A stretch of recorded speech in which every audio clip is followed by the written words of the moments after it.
selama-lamanya Allah kami yang hidup, yang sempurna, yang kami kenal di dalam dan melalui Yesus Kristus Tuhan, yang sudah melakukan segala-galanya untuk kami diselamatkan dan untuk kami hidup dalam kebenaran. Untuk itulah syukur kami lebih dalam, yaitu kami boleh mengenal Engkau dan kami boleh semakin mentaati Engkau. Untuk itulah kami mendekati firman-Mu bukan sekedar memperkaya pengetahuan, tapi supaya kami taati firman, sehingga kehidupan kami semakin jauh serupa dengan dunia ini, semakin dekat serupa dengan Kristus. Bawa kami ke maksud-Mu Tuhan, sebab dalam nama Yesus kami siap diubahkan. Haleluya. Semua yang percaya sama-sama katakan amin. Tepuk tangan buat Tuhan. Silakan duduk. Shalom. Shalom. Tema yang diberikan kepada saya tentang peningkatan. Saya nggak tahu peningkatan apa, cuman katanya peningkatan begitu ya. Gereja ini tema tahunnya tentang peningkatan begitu. Saya lebih senang bicara peningkatan iman. Saudara yang kekasih, seringkali orang nggak ngerti iman. Saya tanya Anda, iman itu timbul dari mana? Jangan sepotong, nanti ada sesaat. Iman itu timbul dari mana? Yes, bukan pendengaran terhadap perasaan, bukan pendengaran terhadap keinginan, bukan pendengaran terhadap kesukaan. Kalau Anda berani, maka Anda berani mengkritisi. Seringkali orang memanipulasi iman.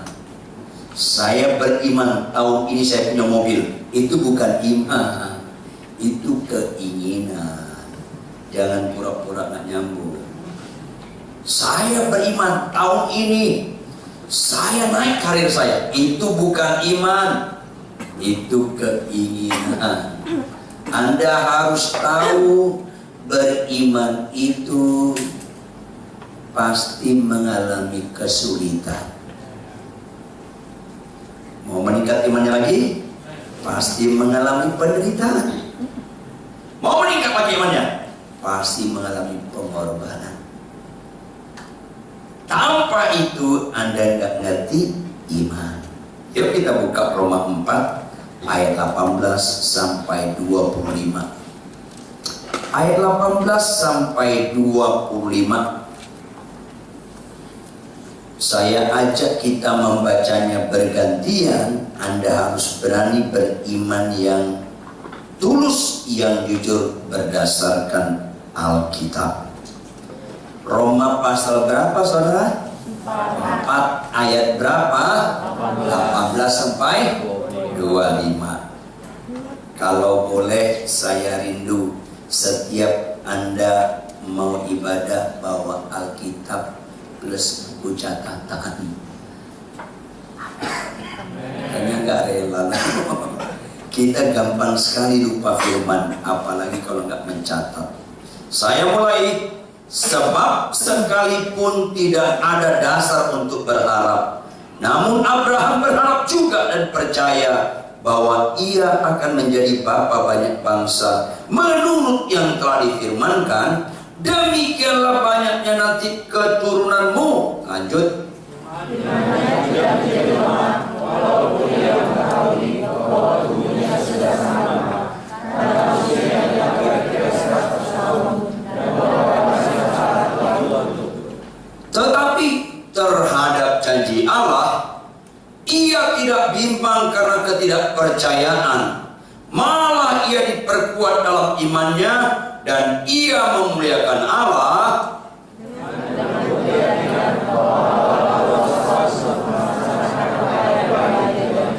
Karena itu hal ini diperhitungkan kepadanya sebagai kebenaran.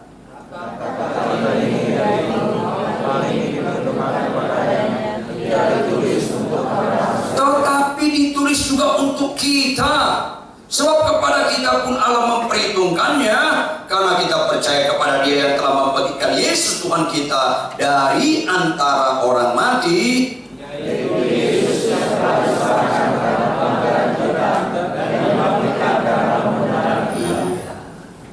Siapa yang boleh menggunakan istilah Bapak beriman? Siapa itu?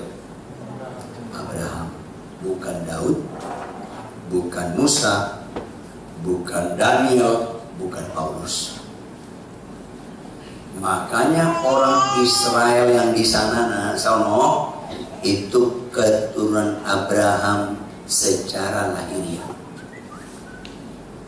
Tapi keturunan Abraham secara rohani, kalau engkau berimannya militan di dalam nama Tuhan Yesus, itulah keturunan Abraham. Jadi Anda jangan terlalu menghormati orang Yahudi, saking menghormati nggak berani menegur.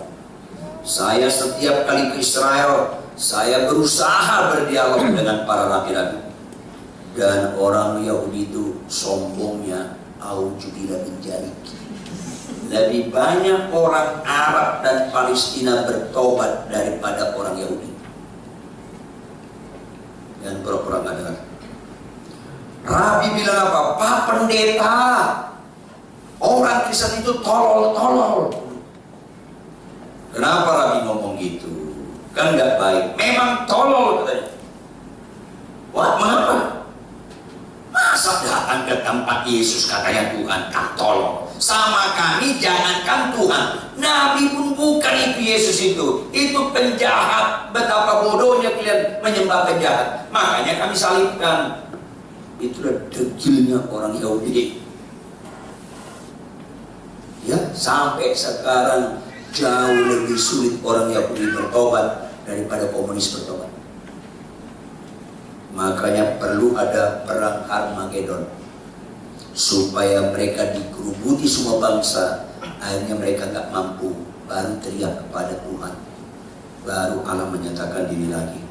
Karena mereka ini super tegar tengkuk. Makanya ada orang Yahudi yang sudah bertobat, bukan gak bertobat, yang sudah bertobat. Asal khotbah ke kami dia bilang apa? Saudara-saudaraku orang kafir. Kaget, masih istilah kafir itu masih tersisip sama mereka. Tahu gak arti kafir? Hampir jadi manusia, itu kafir. Karena manusia sama mereka tergantung siapa sesembahannya. Kalau orang Yahudi Israel menyembah Yahweh, mereka manusia. Orang Kristen belum manusia. Karena menyembah tetangga kami, katanya, anak si Ucup, Yesus namanya, itu belum manusia. Apalagi orang Islam menyembah Muhammad, lebih rendah lagi derajatnya. Apalagi Buddha Hindu, sama mereka lebih rendah. Makanya kalau Anda ke Papua, menabrak anak Papua, Anda tahu kursnya anak Papua? Harganya 40 ekor babi. Satu anak Papua lu tabrak, ganti 40 ekor babi. Karena kurs nyawa anak itu 40 ekor babi. Itu yang diperlakukan oleh Israel. Satu orang Israel dibunuh, 200 orang Palestina harus mati. Karena kursnya lebih jelek daripada babi. Itu sama mereka. Sadis, sombong sekali mereka. Jadi jangan bunuh orang Israel. Yang ngebunuh pasti lebih banyak mati. Makanya ketika FPI taruh ada tangan darah, mau diputus kumpul dada. Saya bilang, saya mau kumpulkan dada supaya lu pergi ke sana. Bila pulang 10 juta supaya habis lu saya. Orang Israel lucu-lucu sedih. FPI melawan Israel turut berduka cita lah. Jangan terlalu sempurna lah bodohnya. Kalau lawan Israel lu gak usah ngelawan Israel, lawan medannya aja lu susah lu. Medan sana padang gurunnya, mana ada padang gurun persoalan sulit, udah mati lu lihat padang gurunnya. Ngelawan Israel, ya saya dukung. Bila perlu 80 juta orang PPI kirim misalnya, supaya agak kurang macet Jakarta. jauh lebih pintar daripada FPI. Orang-orang Syria, Arab, orang Mesir kalah, keok semuanya. Saudara yang kekasih, suka nggak suka, Israel itu banyak liciknya, pintarnya dari rata-rata. Tapi jadi sombong. Maka kita belajar iman dengan ketaatan Abraham. Perhatikan baik-baik. Iman timbul dari pendengaran akan firman. Bobotnya apa? Timbul. Bobotnya apa, ulangi? Timbul. Kalau timbul itu belum beriman, masih awal iman. Firman apa yang diberitakan Allah kepada Abraham? Abraham, kau akan punya keturunan sebanyak bintang di langit, sebanyak pasir di pinggir lautan. Beriman gak Abraham? Beriman. Langsung langsung bunting gak sih Sarah? Enggak. Kalau Abraham umur 30, Sarah umur 20, perbedaan mereka 10 tahunan something. 30, istrinya 20. Kalau perempuan umur 20 menikah, masih ada dasar berharap hamil gak? Masih. Hamil gak Sarah? Enggak. Abraham umur 40, Sarah umur 30. Perempuan umur 30 masih ada dasar untuk berharap hamil gak? Masih. Hamil gak Sarah? Enggak. Ketika Abraham umur 50, Sarah umur 40, masih ada dasar untuk berharap hamil gak? Masih. Hamil gak Sarah? Enggak. Ayo dong, belajar jujur beriman lah.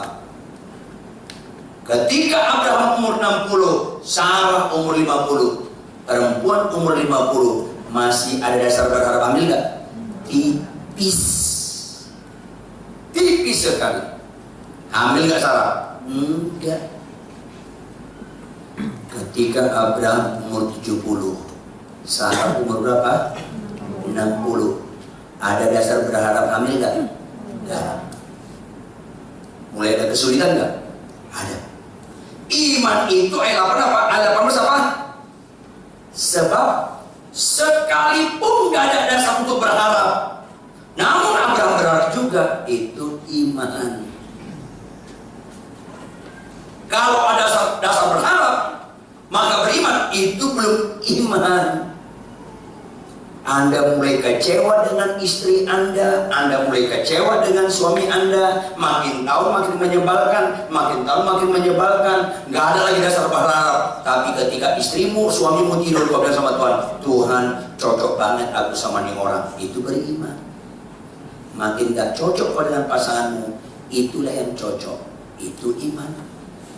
Anda ada amin? Gak ada amin kalau begini. Siapa sakit pasti sembuh, amin. Itu bukan iman, itu gunung kami. Ayolah, aneh-aneh sekarang. Standar iman orang Kristen sama dengan orang dunia. Anda belajar beriman kalau nggak ada lagi dasar berharap. Makanya orang Kristen, saya ingatkan Anda, sampai mati pun dengar baik-baik, orang Kristen nggak mungkin cerai. Kalau cerai nggak beriman ya orang. Dengar baik-baik. Karena tingkat kesulitan beriman mulai di perkawinan, bukan yang lain-lain. Makanya lembaga pertama Tuhan ciptakan bukan DPR MPR. Lembaga pertama Tuhan ciptakan bukan KPK, apalagi FPI, bukan. Lembaga pertama Tuhan ciptakan lembaga perkawinan. Adam dan berapa Adamnya? Berapa Hawanya? Jangan buka cabang. Satu-satu. Dari sononya satu-satu. Siapa saja punya istri dua pasti sesat. Kalau nggak percaya Anda, matilah nanti malam, tanya sama Yesus, pasti benar. Iya, rata-rata orang mati dulu baru insaf. Expired. Iya. Adam dan Hawa, bukan Adam dan Ejo, bukan. Ini kagak sampai kebalik pun bumi ini Adam dan Hawa, bukan Hawa dan Francisca. Adam dan Hawa. Ini tingkat kesulitannya paling berat. Bukan yang lain, jauh lebih gampang jadi presiden daripada jadi suami yang benar. Presiden paling lama 10 tahun. Nyambung gak?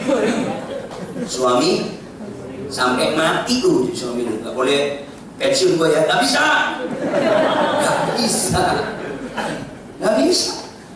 Oh, udah dua periode, nggak ada 2 periode suami terus sampai mati.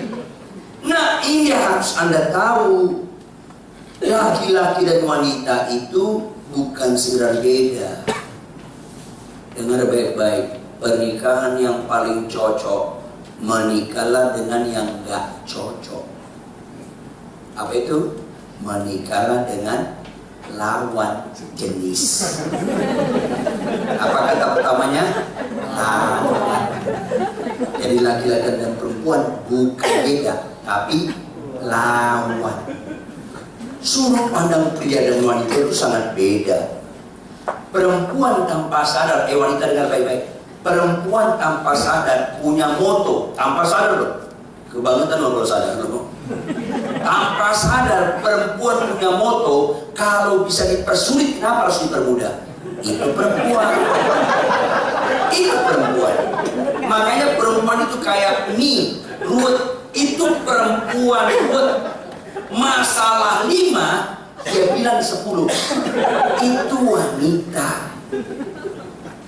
Laki-laki gagah kayak kerupuk. Kena air, kuncup air itu laki-laki. Laki-laki badannya aja gede, padahal paling lemah laki-laki daripada perempuan. Makanya perempuan penolong sepadan, yang ditolong si laki-laki. Allah bilang sama Adam, kau bekerja keras untuk mencari nafkah. Perempuan apa? Kau melahirkan. Itu padanannya. Begitu laki-laki stroke, perempuan bisa kerja nggak? Bisa. Begitu perempuan mandul, pria bisa hamil nggak? Nggak bisa. Makanya perempuan itu penolong. Dan saya kasih tahu Anda, paling ideal lebih dahulu mati suami daripada istri. Laki-laki lebih baik duluan mati daripada istri. Saya permintaan saya 2 sama Tuhan. Tuhan, kalau kau ajukan rituan apa permintaanmu, hanya 2. Pertama, jangan si homilin duluan meninggal. Ngai punya istri manusia langka ini. Jangan dia duluan meninggal. Kadang-kadang saya agak bercanda sama Tuhan. Tuhan, lu konsisten dong. Lu bilang dia penolong. Jangan penolong duluan meninggal, saya duluan meninggal. Masa saya amalkan kau Tuhan? Kadang-kadang bercanda. Yang kedua, tolong saya meninggal jangan ketika nonton Barcelona lawan Real Madrid. Ketika kalau Barcelona serangan jantung mati, enggak kurang. Gua nggak ada hubungan famili dengan Lionel Messi, ada hubungan famili. Jangan karena nonton bola, Pak. Tolonglah Tuhan saya mati karena mengabarkan Injil, datang FPI dibacok saya. Kalau boleh, hanya 2 itu, tolong bantu doa. Hanya 2 itu, saya tidak pernah minta tolong Tuhan mobilku jadi ganti baru, nggak pernah. Hanya 2 itu. Karena apa? Saudara, saya sangat menghayati perkawinan. Saya sama si Romilin banyak sekali proses bonyoknya. Kemudian 15 tahun kemudian setelah kami menikah, mulai terjadi proses pencocokan terus sampai 30 tahunan mulai cocok makin indah.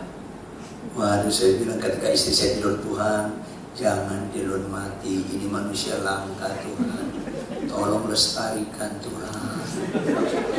Itu doa saya. Istri saya doa apa? Papa enak Pak, kalau gue meninggal Papa menikah. Saya bilang tutup mulutmu, enak ngomong. Proses mencocokkan dengan engkau panjang sekali. Udah mulai cocok, mulai indah, mulai senang saya sama kamu, terus lu mati. Datang orang baru lagi, mencocokkan lagi. Belum proses pencocokan udah keburu mati saya. Lu kira menikah itu enak? Enggak. Yang udah menikah, tolong dengarlah. Dan pura-pura, jangan ada dusta di antara kita lah. Yang belum menikah, tunggu tangannya. Karena orang yang belum menikah, dia pikir kalau aku menikah pasti bahagia. Itu bodoh. Menikahlah jangan untuk bahagia, menikahlah untuk membahagiakan. Baru nyambung. Muka lu masih lawan tuh. Saudara yang kekasih, konflik-konflik Abraham dan Sarah. Abraham umur 70, 60, Sarah. Iman itu ada unsur kesulitan. Makanya harus akrab dengan kata apa? Sekalipun. Sekalipun istrimu cerewet, tetap kau mengasihi dia. Sekalipun suamimu sengat lagunya, tetap bukan duduk sama dia. Itu iman. Goyang nggak Abraham? Enggak. Goyang nggak Sarah? Goyang. Jujurlah Pak. Saya dramatisir sedikit ya. Boleh dong saya dramatisir. Kan saya Pak. Maka Sarah mendekati Abraham. Kok, ada apa Sarah? Kan Tuhan ngomong sama Koko. Tuhan memberikan keturunan banyak sebanyak bintang di langit untuk Koko. Dan pasir di pinggir laut sebanyak-banyak. Ya kenapa? Bukan untuk gua. Bukan gitu, untuk kita berdua. Enggak, untuk Koko. Sarah, untuk kita berdua. Kok? Aku udah 60, nggak mungkin aku hamil lagi. Udah lewat masa menopause. Jadi maksud lu apa? Buka cabang lah. Jujur, siapa yang menasihati Abraham untuk menghampiri Hagar? Sarah. Dengar baik-baik dong. Kenapa Sarah sarankan? Karena goyah. Kalau nggak goyah, nggak dia sarankan. Ayo dong. Beriman itu nggak segampang yang dikorbankan, nggak segampang saya beriman sakit sembuh. Bukan gitu iman. Iman itu yang nggak cocok kita cocokkan. Itu iman. Goyang nggak Abraham? Enggak. Saya dramatisir. Kalau saya buat film, Abraham dulu, diam dulu. Diam dulu. Allah berfirman untuk kita berdua. Loh kok jangan aneh? Diam dulu. Ditegur, diam Sarah. Ketika Abraham umur 80, Sarah umurnya berapa? Goyang nggak Abraham? Goyang. Abraham hampir di Sarah. Sarah, nasihat lu yang dulu masih laku gak? Nah jujur dong. Akhirnya Abraham menghampiri Hagar gak? Kenapa dihampiri? Karena goyang. Kalau nggak goyang, nggak dihampiri. Goyah dia karena kesalahan mereka. Ratusan juta, mungkin 1 miliar lebih orang dibohongi. Nanti kan? Sampai sekarang orang Islam itu dibohongi. Dia anggap Ismail yang mau disebeli Abraham. Itu kan bodoh itu. Lucu-lucu sedih. Ishak yang mau disebeli, bukan Ismail. Ini penting sekali. Gara-gara Abraham goyah dalam kesulitan beriman, korban banyak. Jangan lupa, apapun goyahnya imanmu, tantangan imanmu, jangan goyah. Karena berdampak sama keturunan kita. Ini penting. Akhirnya Hagar hamil nggak? Hamil. Sukacita nggak Sarah? Menderita dia. Karena Hagar mulai ngelunjak. Tadinya dia panggil nyonya. Sekarang apa? Cici, dia panggil Cici sekarang. Lu ngomong sih, iya Ci. Koko Abraham itu sayang sama gua, lu kan mandul. Waduh, sakit sekali. Sekalipun gak ada dasar untuk berharap, walaupun lu gak ada dasar untuk melanjutkan pernikahan Anda, lanjut terus. Itu iman. Bukan soal sakit sembuh iman. Hal yang gak cocok kita taat itu iman. Lihat ayat 19. Ini bukan saja kesulitan, tapi penderitaan. Karena apa ayat 19? Imannya tidak menjadi lemah. Berikutnya apa? Walaupun. Pertama apa ayat 18? Sekalipun. Yang kedua apa? Walaupun. Lebih berat lagi tantangannya. Karena mau naik kelas imannya. Apa itu? Walaupun Abraham mengetahui bahwa tubuhnya sudah sangat lemah. Karena apa? Usia Abraham telah kira-kira 100 tahun. Berikutnya apa? Bahwa rahim Sarah telah tertutup. Berarti bukan saja nggak ada dasar untuk berharap, sempurna sekali nggak ada dasar untuk berharap.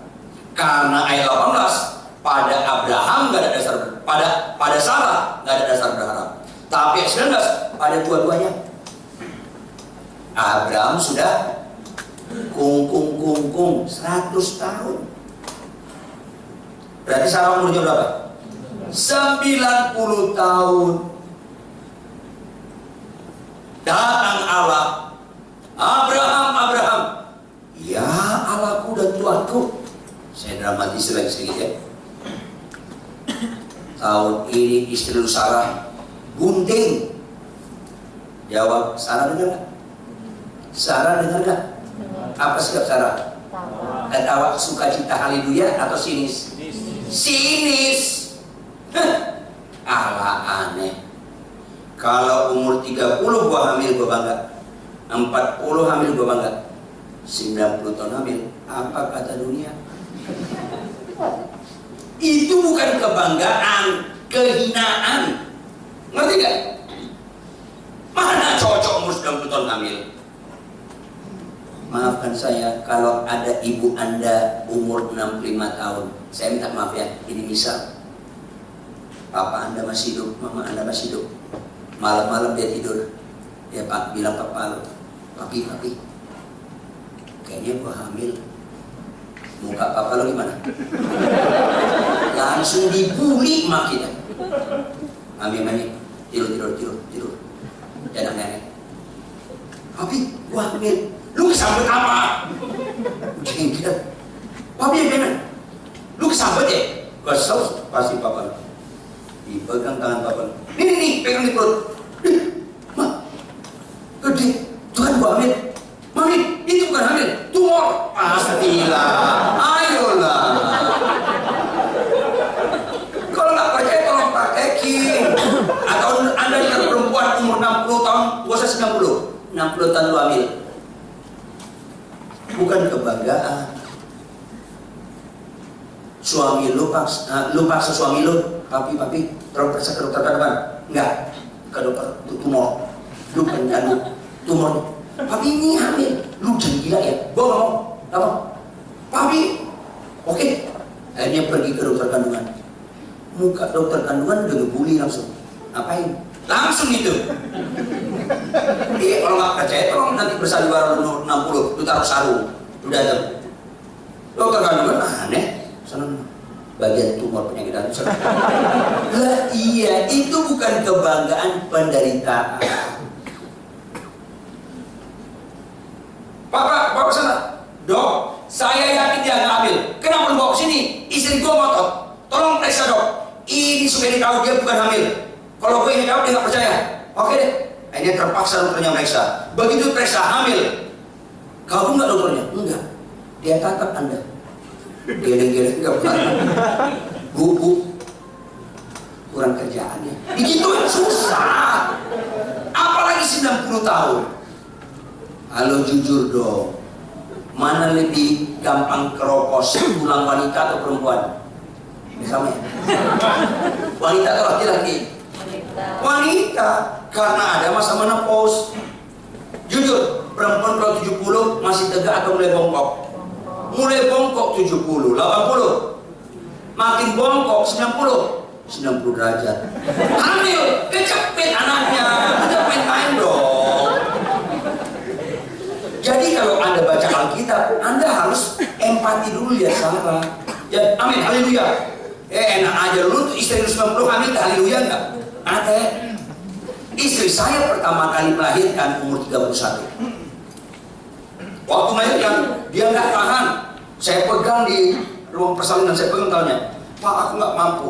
Ya, masa bagaimana? Umur 31 rasanya nggak mampu ngeden. 90 tahun ngeden, mati. Jadi itu penderitaan. Allah ini aneh. Dia mau 40 tahun lah hamil. Kan keren. 90 tahun, aduh. Gua dulu waktu mandul diajak Sarah, udah 90 hamil, diajak juga itu. Ya, menderita. Taruh akhirnya lahir. Sisa. Ketika Sarah 93 tahun, popo satu ini, nenek satu 93 tahun. Bawa anaknya umur 2 tahun jalan-jalan. Kan wajar nggak pernah nanya, Popo, Itu cucu keberapa? Wajar. Karena seringkali dijawab, kesel Anda. Cucu anak gua. Makin sini sampai Popo, udah mau mati bohong aja lo. Susah. Makanya kalau belajar beriman itu yang ini jujur. Bukan sakit sembuh, aku jadi kepala bukan ekor. Selalu jabatan, itu bukan jabatan, itu keteladanan hidup. Salah kaprah kita semua. Itu tidak mudah. Berikutnya kata kuncinya ayat 20. Tadi ayat 18 sekalipun, ayat 19 walaupun ayat 20. Tetapi terhadap janji Allah ia tidak bimbang karena ketidakpercayaan. Berikutnya apa?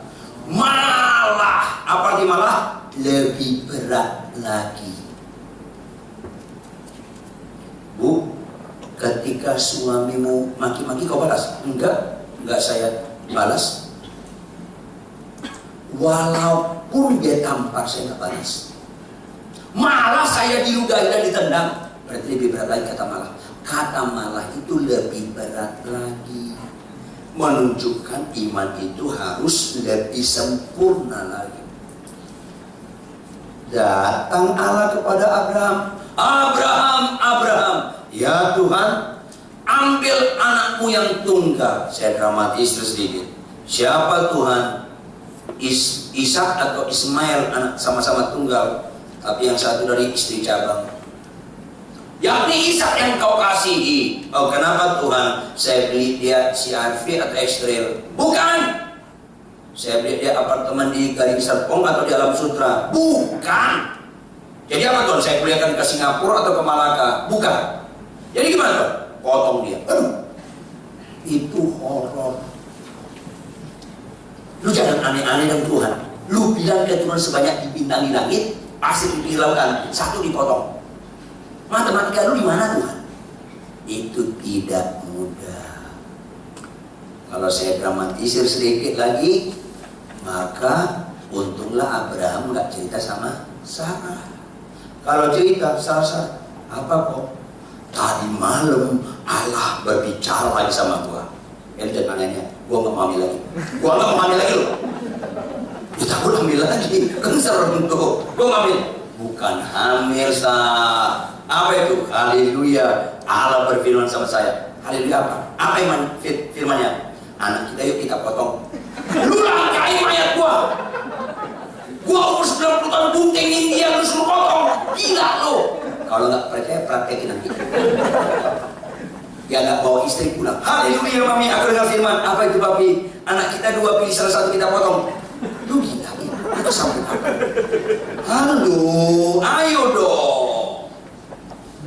Anak saya dua, si Asa yang Huta Barat dengan si Amo yang Huta Barat. Kalau Tuhan bilang sama saya, Ridwan anak lu kan dua, ya Tuhan berapa? Besok pagi ambil salah satu dari Bandung. Ya kenapa Tuhan? Malam-malam jam 12 malam bawa ke pelatihan Pondok Indah, potong dia bagiku. Langsung sudah nggak mau. Lo potong? Nggak mau. Pasti sedang nggak mau. Makanya suara itu nggak pernah datang ke saya. Sama Lungkis. Ridwan Huta Barat tidak pernah jadi bapak orang beriman. Cucunya beriman saya. Bukan bapak, Lungkis bapak. Potong anak itu. Halo, kok malah jujur walaupun nggak disukai. Tapi itulah iman. Orang seringkali nggak ngerti iman. Saudara, iman itu taat penuh apa kata Tuhan. Itu iman. Yang paling taat menghadapi tingkat kesulitan yang tinggi, Yesus dalam kemanusiaannya itu paling tinggi. Dia menanggalkan kealahannya. Dia manusia seperti kita. Yang paling sulit dihadapi dia bukan dipaku fisik menderita, itu sulit. Tapi itu bukan paling sulit. Murid-muridnya meninggalkan dia, ciptaannya menyalibkan dia, itu sulit. Tapi bukan itu paling sulit. Yang paling sulit diutarakannya di kayu salib. Apa itu? Eloi, Eloi, lama sabatani. Itu paling sulit. Kita setia supaya kita bersekutu dengan Allah. Yesus setia supaya pisah dengan Allah. Itu mengerikan sekali. Allahku, Allahku, kenapa kau tinggalkan aku? Karena dia setia memikul dosa kita. Dari ujung kepalanya sampai ujung kakinya, nggak ada bagian tanpa dosa. Konsekuensi logis, Yesus penyandang dosa kita sekalian, harus putus hubungan dengan Allah. Karena dosa membuat putus hubungan dengan Allah. Itu dialami Yesus untuk engkau dan saya. Itu paling sulit. Tapi intinya dia ajar ketaatan. Yang nomor 2 sulit, Abraham memotong anaknya yang tunggal. Saya jujur aja, kalau misalnya anak saya 9, nomor 5 narkoba, gue bilang potong dia, tak mau. Narkoba pun gak mau saya potong. Bisa ngerti? Ini anak tunggal, manis sikapnya, disuruh potong. Halo, jujur, Abraham pada akhirnya taat gak? Taat. Allah gak bisa dibohongi. Dia ambil pisau, dia ikat Ishak, dia mau potong, Allah bilang stop. Sudah kulihat hatimu, memang kau nomor satukan aku. Tanpa ketaatan gak ada nomor satukan Tuhan. Tanpa ketaatan gak ada penyembahan. Penyembahan di gereja dengan bahasa roh, dengan tangan gemetar-gemetar, itu bukan ukuran penyembahan. Itu harus kesimpulan ketaatan. Kalau lu gak taat, itu bukan penyembah. Karena perbedaan penyembahan kita dengan iblis di ketaatan. Iblis dengan manusia sama-sama sujud depan Allah. Tapi setelah itu iblis gak taat. Engkau menyembah di gereja, setelah itu malas ke gereja, malas baca Alkitab, kasar sama istri, melawan suami. Lu penyembahannya model iblis. Karena caranya bagus, ketaatan gak ada. Lalu hati-hati. Penyembahan itu bukan cara. Lu sujud muka ke tanah, itu bukan ukuran penyembahan. Setelah itu what next? Lu taat ya? Itu unsur penyembahan yang utama. Maka akrablah dengan kata sekalipun walaupun malah. Ulangi. Sekalipun walaupun malah. Itu peningkatan iman dengan benar. Perhatikan baik-baik. Alkitab kita banyak bagiannya, terutama 2 bagian. Terutama berapa bagian? 2. Apa itu? Apa 2 bagian itu? Perhatikan baik-baik. Alkitab kita dibagi 2 bagian utama, yaitu perintah dan janji. Ulangi. Perintah dan janji. Contoh, cari dahulu kerajaan Allah dan kebenarannya. Itu perintah atau janji? Maka semuanya ditambahkan kepadamu. Itu perintah atau janji? Mana yang disukai jemaat? Serem kan? Horor. Kalau kita pegang janji lupa perintah, Tuhan hanya dari Tuhan di ucapan. Secara etika praktis sehari-hari, Tuhan babu kita. Kita. Dia jadi objek, kita jadi subjek. Ini mengerikan. Ini mengerikan. Allah berfirman, Abraham, kau akan punya keturunan sebanyak bintang di langit, sebanyak pasir di pinggir lautan. Itu perintah atau janji? Abraham, ambil anakmu yang tunggal, sembelih dia bagiku. Itu perintah atau janji? Di mana Abraham lulus disebut bapak beriman? Di janji atau perintah? Di perintah. Tangkap dong. Orang gak mau terus mencari wajah Tuhan supaya mencintai Tuhan. Contoh, kita punya pembantu. Pembantu kita bilang, Mbak, bersihkan rumah kami menurut standar kami. Masak di rumah kami tidak boleh pakai micin, garam sedikit. Itu perintah atau janji? Perintah. Itu kesukaan dia atau kesukaan kita? Oke? Kalau kau lakukan, Mbak, 1 tahun kemudian kami beli kau motor. Itu perintah atau janji? Itu kesukaan dia atau kesukaan kita? Ngerti? Perintah Tuhan, kesukaan Tuhan. Janji Tuhan, kesukaan kita. Mana lebih mulia? Kesukaan Tuhan atau kesukaan kita? Apa arti iman yang seri, yang benar? Ketika kesukaan Tuhan jadi kesukaan kita. Tangkap nih. Untunglah Anda sebelum mati dengan firman hari ini. Ya, supaya kalau bulan depan mati agak beres sedikit hidup lo. Karena ada kemungkinan kita bulan depan mati. Mungkin depan lo mungkin. Ya suka-suka Tuhan lah. Ini penting sekali. Perhatikan, apa jadinya pembantu kita pegang janji kita, lupa perintah kita. Kesukaan kita terganggu. Itu yang terjadi di gereja. Perintah Tuhan baca Alkitab tiap hari, jemaat malas baca Alkitab. Tapi pegang janji Tuhan. Kau berjanji menyertaiku kemana pun aku berada. Hebat gak keren tulisannya? Orang. Pembantu kita pegang janji kita, lupa perintah kita. Akhirnya rumah kita jorok. Akhirnya dia masak pakai micin garam ukuran umum. Terganggu kita kesukaan kita. Saking dia pegang janji kita, saya ulangi, saking dia pegang janji kita, dia karang lagu tentang janji kita. Kan itu sekarang gereja-gereja kan? Bapak Ibu 1 tahun beli motor, Bapak Ibu 1 tahun beli motor. Dia nyanyi di kamar tidur, dia nyanyi di kamar mandi, dia nyanyi di dapur. Nyanyian dia ini mengenakkan telinga kita atau menyakiti telinga kita? Jawab dong.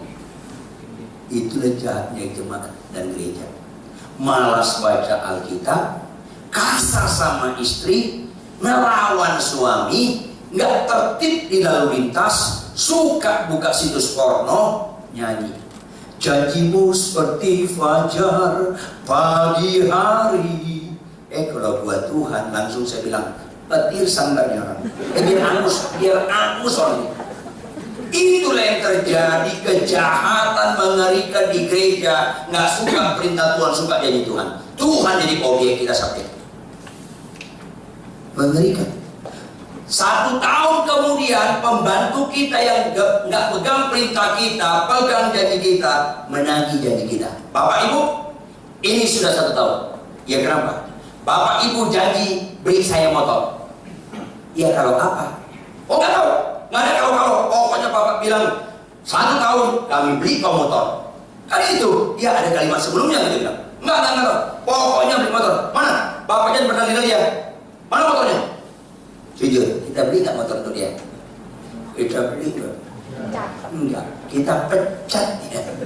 Ngerti kan? Ngerti nggak? Ngerti dong. Karena muka lu ini mau dipecat Yesus. Muka lu pada mau dipecat Yesus. Makanya kita dengar firman ini supaya tidak terjadi pemecatan. Ayo dong. Meningkatlah iman itu. Iman terhadap janji meningkat kepada perintah. Betapa jahatnya banyak pendeta berani ngomong dari mimbar. Kita klaim janji Tuhan. Kita klaim janji Tuhan. Kan ngaco dia.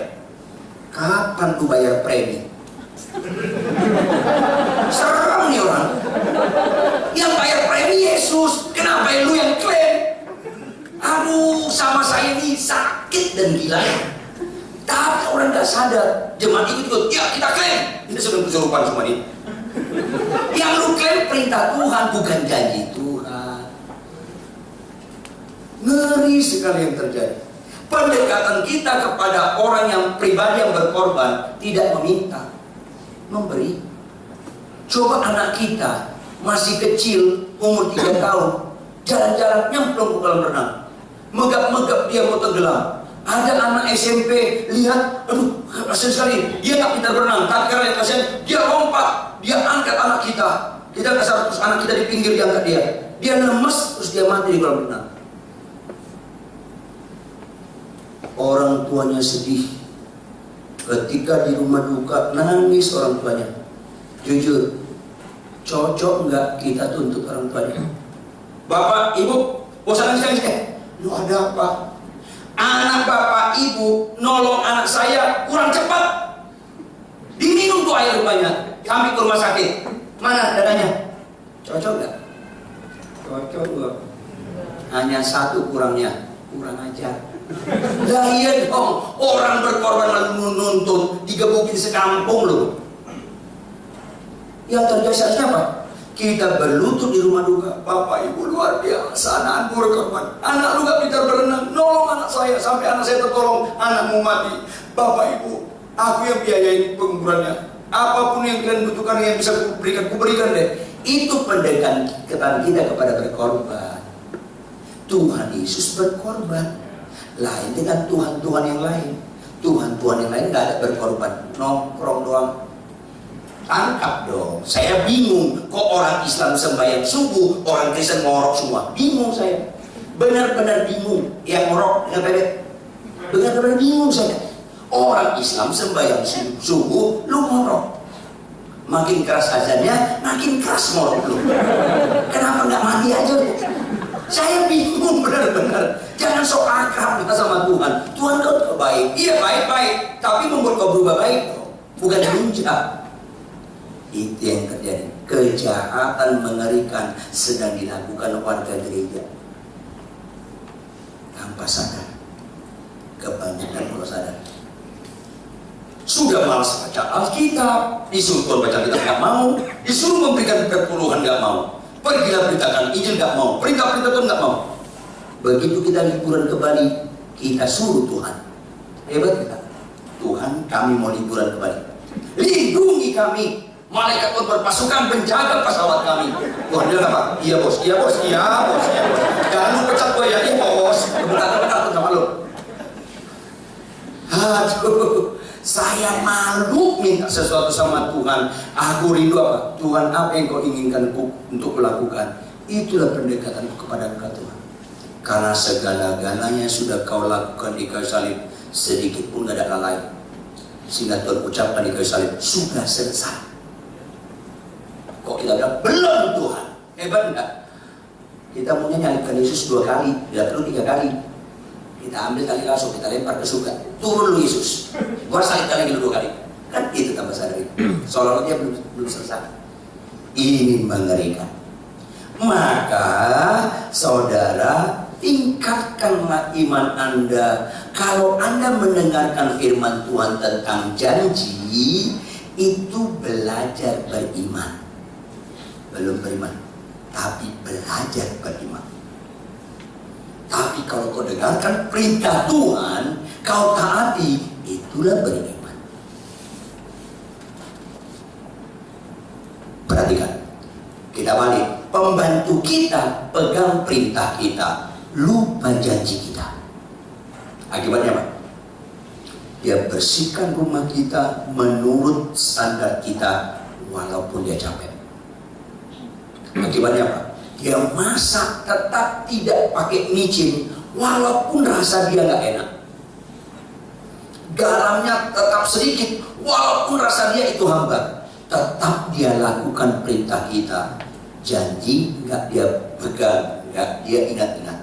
1 tahun kemudian, dia yang nggak pegang janji, nggak nagih janji kita. Halo, kita beli motor nggak? Nggak beli. Apalagi Tuhan yang sempurna. Jangan kau ingatkan dia akan janjinya, karena Tuhan gak pernah lupa ingatan.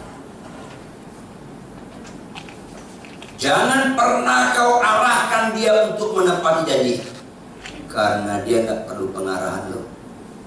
Kita yang perlu pengarahan dia. Maka mulai engkau tingkatkan imanmu. Berangkat dari janji kepada perintah, lengkapi dengan 3 kata, sekalipun, walaupun, malah. Mulai di mana? Di perkawinan. Karena tingkat kesulitan yang paling tinggi di situ. Mau lihat rohani saya, jangan lihat waktu khotbah. Mau lihat rohani saya, tinggal di rumah saya 6 bulan. Lihat sehari-hari saya. Kalau istri saya kurang hemat berkata-kata atau kurang hemat, boros. Buka mulut gak saya? Itu proses panjang. Hampir 12 tahun kami konflik. Tahu Anda, Tidak ada pasangan yang sempurna. Yang sepakat katakan amin. Lebih dalam, siapa istrimu, siapa suamimu, minimal pasanganmu memiliki dua sifat yang paling Anda jengkelkan itu pada pasanganmu. Minimal dua, bisa 8, bisa 20. Makin tinggi tingkat kejengkelan dari pasanganmu, makin tinggi tingkat kecocokanmu sama dia dan tingkat kebanggaanmu pada dia. Itu iman. Konsisten lah. Makin gak cocok, itulah paling cocok. Makin gak cocok, cocok. Makin gak cocok, cocok. Itu iman. Makanya itu yang pernah mungkin saya kasih ilustrasi di sini. Ada dua ibu. Ada berapa ibu? Anak mereka sama-sama sekolah di Smart BPK Penabur. Anak mereka lulus dua-duanya. Dua-duanya cari kuliah. Anak ibu A tembus kuliah di Harvard University. Pernah ke Harvard? Aduh, gampang nggak masuknya? Susah. Gampang nggak kuliahnya? Susah. Gampang nggak lulusnya? Serba susah. Ibu B anaknya tembus kuliah di UBT. Pernah dengar UBT? Saya dramatis sedikit ya. UBT, Universitas Baru Terdengar. Saya korban loh. Gampang masuknya, gampang kuliahnya, gampang lulusnya. Lu nggak usah hadir pun asal bayarnya lancar lulus. Jujur, ibu yang mana yang bangga terhadap anaknya? Jawab dong. Ya, konsisten dong. Bu, anak ibu kuliah di mana? Di Harvard dong. Benar di Harvard. Wih, bangga. Ibu yang satu minder. Kalau ibu, anak ibu kuliah di mana? Mana? Yang jelas bu, kurang jelas. Bete lu. Minder dia. Ngerti?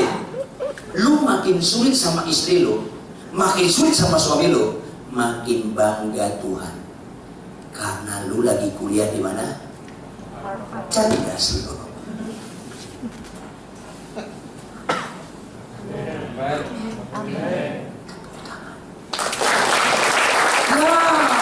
Ubah mindset Anda. Makin gak cocok kau dengan istrimu, makin gak cocok dengan suamimu, ucapkanlah kata-kata sangkal diri, jangan bela diri. Ketika istrimu tidur, suamimu tidur sama Tuhan, cocok banget aku sama orang, cocok sekali. Walaupun ada unsur sangkal diri, penderitaan dan pengorbanan, cocok sekali.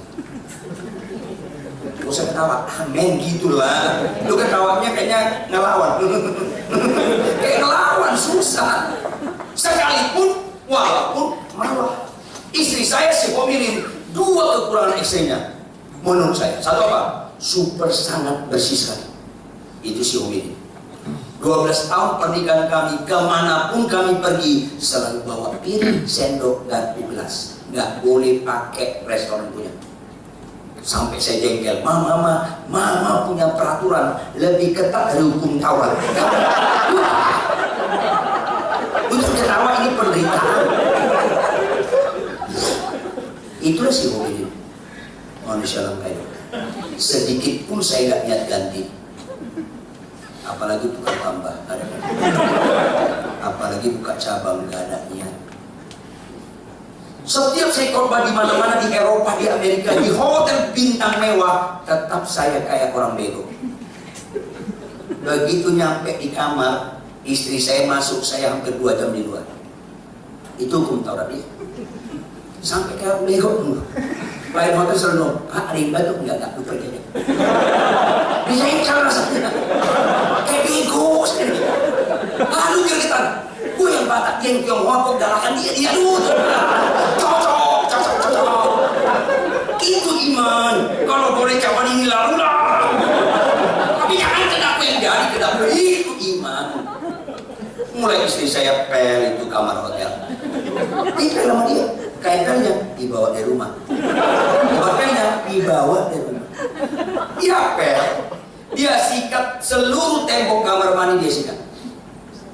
Kayak pegawai baru. Betap dia sikat, kloset dia sikat bersih-bersih. Kalau waktu sama anak saya, papa, kelamaan aku dengan sahabat. Ini rasanya udah gergetan mau meledak. Kalau film kartun udah keluar asap dari sini. Ini itulah saya. Setelah hampir 2 jam, Pak, masukin koper A. Kita masukin koper A. Saya keluar lagi. Maka mulai dia copot spray, sarung bantal, anduk dikeluarkan. Nggak boleh pakai spray hotel, entah bintang 7 atau bintang apapun nggak tahu. Nggak boleh pakai anduk hotel. Itu tak bekas orang sama dia. Cocok sekali. Baru kemudian buka koper pertama, keluarkan spray dari rumah, sarung bantal dari rumah, anduk dari rumah. Cocok sekali. Bertahun-tahun, 12 tahun. Tapi itu proses yang luar biasa bicara iman. Sekalipun istriku cerewet, perintah Tuhan, hai suami kasihlah istrimu, gak bisa berubah. Hebat sekali cerewet istri kita bisa berubah firman. Berbobot banget cerewet. Bisa. Sekalipun istri bapak cerewet, sekalipun. Yang kedua, istri saya sangat perfeksionis, jadi super lambat. Saya beberapa kali pelayanan di luar kota, saya minta dia nyusul. Karena kalau nginap, saya minta dia harus nemenin saya. Tapi seringkali, aku bilang apa perangkat Pak, aku bersihin rumah karena dia punya hukum Taurat, rumah harus bersih. Saya telepon, mana di mana? Di bandara Pak. Di mana? Bilang, oke. Berapa lama lagi pesawatnya? Lebih kurang 1,5 jam lagi Pak. Oke. 1 jam lagi telepon. Supaya saya putus, ada jemput di Murah Rai. Tolong ya Mas, iya Pak, iya Pak. Mas 1 jam lagi tolong telepon. Iya Pak, iya Pak. Papa nggak percayaan, bukan nggak percaya. Gua cinta banget sama lu. Cocok. Anda katanya 1 jam kemudian dia nggak telepon. Cocok. Saya telepon nggak diangkat. Saya telepon nggak diangkat. Saya telepon nggak. 1 jam 55 menit diangkat. Pak, aku ditinggalin pesawat. Cocok.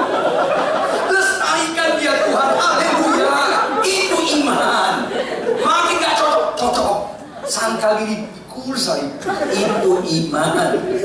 Dan itu kejadian bukan 2-3 kali. Beberapa kali. Pak, aku dipanggil pas boarding, aku pergi. Tiba-tiba aku lihat ada toilet. Aku mau ke toilet. Ah, udah lama. Kalau ke toilet udah lama. Dia ke toilet, dia keluarkan alkohol. Itu panjang ceritanya. Dari Sabang sampai Merauke, itu panjang. Dia udah pasti pesawat, larilah. Lu bukan ditinggalin pesawat, lu yang tinggalin pesawat. Gak mungkin pilot bilang sabar para penumpang, ibu pemilik lagi bersihkan toilet. Ya gak mungkin. Aduh, cocok. Ayo, jangan bicara iman soal sakit sembuh. Soal iman itu makin gak cocok. Tidak ada gereja sempurna. Apapun kekurangan gereja ini, lu jangan pindah-pindah gereja. Setia di gereja ini. Itu jangan pindah-pindah. Saya kasih tahu dah, kalau lu pindah-pindah, pusat lu diri lu, bukan Tuhan Yesus. Jangan pura-pura dengan perbedaannya. Walaupun lu gak suka sama gue, gak penting sama gue. Setia lu di gereja. Walaupun gembala lu ada kekurangan, jangan lu bandingkan gembala lu dengan orang lain. Itu bodoh. Lu setia sama gembala lu, itu iman. Oh, Pak Ikon gedenya mana? Kenapa? Aku gak cocok sama gembala lu. Enggak, kalau lu gak cocok sama gembala lu sama gue juga gak cocok. Langsung gitu. Saya selalu mentahkan kalau orang pindah gereja ke saya. Selalu saya mentahkan. Kalau gak percaya lu telepon sama gue bentahin dong. Iya, bukan ya. Mana pernah lu cocok sama gua? Kalau lu gak cocok sama gembala lu, sama siapapun lu gak cocok. Bukan gembala lu yang gak beres, lu yang gak beres. Tolong tersinggung. Iman itu setia. Ini penting. Penutup. Ketika saya ngajar sekolah teologi di program S2, ada di situ orang Tionghoa, kritis, pintar sekali. Tamat dari ITB, tamat dari UI. masuk kuliah-kuliah. Saya udah kenapa masuk nih orang? Apa dia bilang? Pak Ridwan, saya mau tanya. Oke. Jadi iman itu sekalipun walaupun malah, iya. Sekalipun istri bapak cerai, bapak tetap sayang, iya. Karena perintah Tuhan. Hai suami, kasihlah istri. Saya mengasihi istri saya bukan karena kelakuan dia. Saya mengasihi istri saya karena saya membangun ketatan sama Tuhan. Saya mengasihi istri saya bukan karena kelakuan dia. Karena kelakuan dia bukan penentu, karena dia bukan Tuhan. Yesus penentu. Oke. Walaupun dia lambat, walaupun. Oke, Pak Ridwan. Kalau dia berzina, bagaimana? Kaget saya. Kaget saya. Saya nggak nyangka pertanyaan. Kalau dia berzina, bapak tetap mengasihi dia. Wow. Saya nggak kebayang si homilin berzina. Apa dia bilang? Pak Ridwan, itu bukan jawaban. Lu jangan kocokin gua sih. Apa dia bilang? Itu pun bukan jawaban. Mas Tuhan, kenapa ada orang ini tuh? Baik, saya diam sejenak. Saya berdoa, Tuhan, saya nggak pernah pintar, tapi mau nikmat. Jadi saya bilang sama dia, oke, kalau gitu arahkan saya. Arahkan apa, Pak? Ini perhatikan. Saya tanya Anda, kalau istriku berzina, jahat nggak dia? Dia jahat dong, Pak Ridwan. Oke, pegang. Pegang ya, jangan lupa. Dia jahat ya? Dia jahat dong. Oke. Kalau istriku berzina, dia ikuti godaan setan dan penggembalaan setan nggak? Ya dong. Makanya dia berzina. Oke. Sekarang arahkan saya. Sebaiknya saya terpengaruh kejahatan istri, saya hormati pekerjaan setan dan penggembalaan terhadap istri, atau saya tetap terpengaruh oleh firman Tuhan dan menghormati Tuhan? Arahkan saya pilih mana? Dia diam. Langsung dia berdiri, dia tarik ke dirinya langsung. Jadi Pak Ridwan, kalau istriku berzina, aku tetap mengasihi dia? Iya. Tangkap. Hebat sekali perzinahan pasangan membuat perintah Tuhan kita batalkan. Sempurna sekali pekerjaan setan dalam rumah tangga kita kalau gitu. Jangan pengaruh setan sama pasangan, kita ikuti pengaruhnya. Sekalipun istriku berzina, hai suami, kasihlah istri, tidak bisa dibatalkan. Karena kejahatan istri gak punya kekuatan merubah. Kuasa iblis gak punya kekuatan merubah firman itu. Maka saya tidak mau terpengaruh oleh setan. Saya tetap terpengaruh sama Yesus, sekalipun walaupun malah. Maka tingkatkanlah imanmu bukan pada janji Tuhan, pada perintah Tuhan. Sekalipun kita ngantuk, walaupun kita capek, malah kita kurang sehat, tetap bangun pagi baca kitab. Mulai setia yang kecil-kecil itu, yang kecil-kecil itu setia. Sekalipun gaji lu kecil, walaupun gak cukup 1 bulan, malah anak lu sakit masuk rumah sakit, ketaatan memberikan perpuluhan tetap lakukan. Kalau begitu lu lakukan, catat, apa yang gak pernah kau lihat dengan mata, apa yang gak pernah kau dengar dengan telinga, apa yang tidak pernah timbul mati, Tuhan sediakan membuat lu kaget-kaget. Siapa nyangka Abraham disuruh potong anaknya yang tunggal, akhirnya nyata keturunan dia sebanyak bintang di langit. Percayalah militan kepada perintah Tuhan, janji Tuhan jangan lagi kau klik. Karena dia bukan budak kita, dia bukan objek, dia subjek, kita objek. Maka kalau kau lupa janji Tuhan, tidak ada masalah. Tapi kalau kau lupa perintah Tuhan, itu masalah besar. Karena kau tidak pernah membangun ketaatan pada dia. Dan Kristen yang paling malang adalah tanpa ketaatan. Orang taat tidak mengejar berkat, orang taat dikejar berkat. Tuhan memberkati. Tepuk tangan buat Yesus. Mari kita beri kepala. Bapa kami di surga, terpujilah Engkau kekal selama-lamanya, karena melalui kebenaran ini Kau tunjukkan kasih sayang-Mu begitu besar kepada setiap pribadi dalam tempat ini. Karena kebenaran firman ini menunjukkan tidak ada satupun di antara mereka anak murahan atau anak gampangan. mereka anak pilihan. Walaupun konsekuensinya mereka harus angkat firman ini, dan mereka harus militan memegang perintah Tuhan dan mau berjuang sampai keluar air mata ketika mentaatinya, bahkan bila perlu mengorbankan nyawa kami. Karena siapa yang menyelamatkan nyawanya akan kehilangan nyawanya. Siapa yang menyerahkan nyawanya karena nama Yesus, dia akan mendapatkan nyawanya.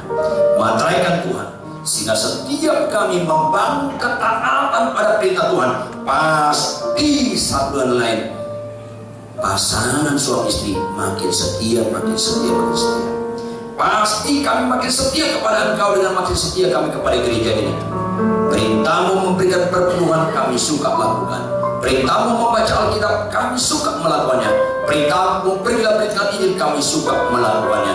Kaulah Tuhan kami, kamilah umat tebusan.